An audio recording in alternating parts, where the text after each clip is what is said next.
In a high-profile address, the stage was set for both reflection and reassurance. The conversation began with President Donald Trump speaking candidly about America's recent military history, its victories, and its ongoing challenges. Trump opened with a sweeping claim that framed his leadership as decisive against global threats. He said, 100% we took over and ISIS was gone, and pretty amazing, but we never fought to win, and now if we have to fight it all, we solved 7 wars. The president reflected on conflicts that once dominated U.S. foreign policy, but insisted that under his tenure they had been resolved. What remained, however, was the conflict in Ukraine, a war he originally believed would be less complicated. Trump explained, "We have the one that I thought was going to be probably one of the easier ones, and that's with President Putin and Ukraine." And that turned out to be one that's a little bit more difficult, but the 7 are done. They were supposed to be much more difficult to solve. I solved every one of them, and we're going to get the other one done too. With a tone of both defiance and frustration, he admitted that Ukraine's war with Russia had not ended as swiftly as he once expected. Still, he pledged resolution, noting, "But it turned out to be a little bit more difficult than I thought, and it'll get done, or they'll be held to pay." The president then turned to the human cost of this war, delivering stark numbers that underlined his message. He said, "But because they're losing 6 to 7, it used to be 5. I used to tell you 5. Now it's almost 7. I guess 7,000 people last week. 7,813 people, young soldiers, died, Russian and Ukrainian, not American soldiers. But it's a shame. It's just, they're human lives, and I want to see it stop." This somber acknowledgement came with a reminder of America's military leadership.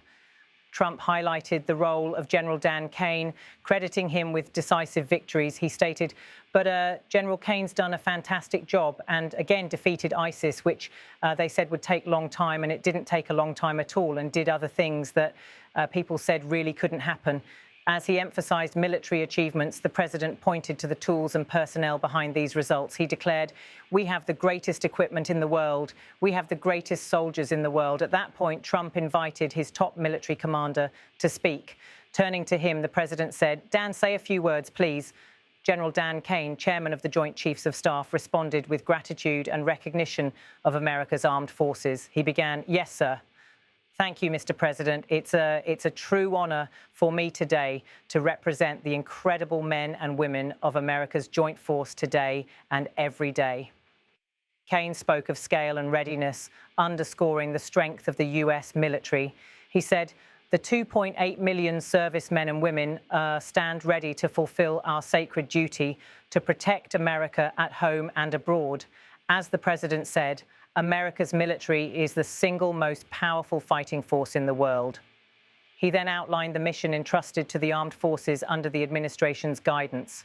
Kane affirmed, "The mission you and the Secretary have given us is clear and unambiguous to deliver peace through overwhelming strength."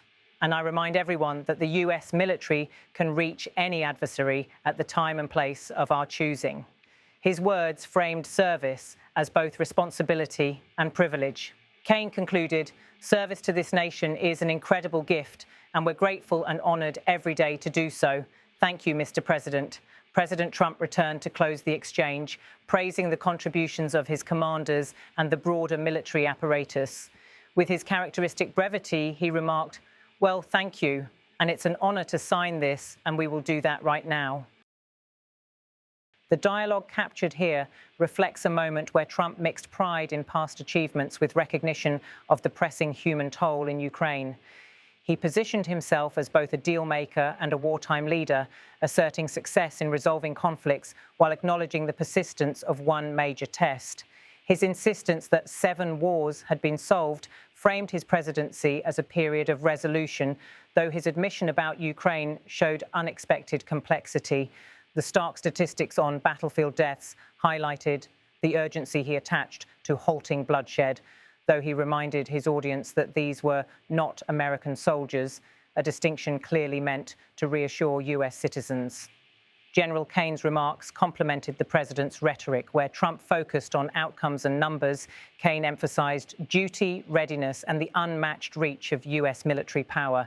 His acknowledgement of 2.8 million service members underscored the scale of America's defense apparatus, while his phrase, peace through overwhelming strength reinforced a long-standing doctrine of deterrence. The exchange concluded with symbolism, Trump preparing to sign an official document marking another step in the administration's ongoing narrative of strength and victory.